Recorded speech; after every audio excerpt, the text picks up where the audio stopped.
Happy anniversary mister রয়। তো আজকে হচ্ছে আমাদের সেই ব্রেকআপ করতে করতে আমাদের 10টা বছর পার করে নিলাম। কিভাবে যেন আমরা 10টা বছর একে অপরের পাশে থেকে কাটিয়েছি এটা শুধু আমরাই জানি। প্রত্যেক দিন ঝগড়া, এখনও আমাদের অনেক অনেক ঝগড়া হয়। আমি অনেকগুলো ভুল করেছি, অনেক কিছু করেছি 10টা বছরে, তারপরও ও আমাকে মানিয়ে নিয়ে ও আমার পাশে আছে, আমি ওর পাশে আছি। এইভাবে যাতে আমি সারাটা জীবন ওর পাশে থাকতে পারি, ও আমার সাথে থাকে, এটাই শুধু আমার বাবা ভোলানাথের কাছে প্রার্থনা।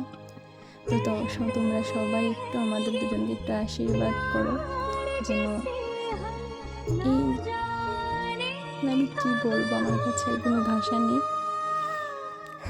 শুধু একটা কথাই বলবো, লাভ ইউ সো মাচ, অনেকটা ভালোবাসি তোমায়।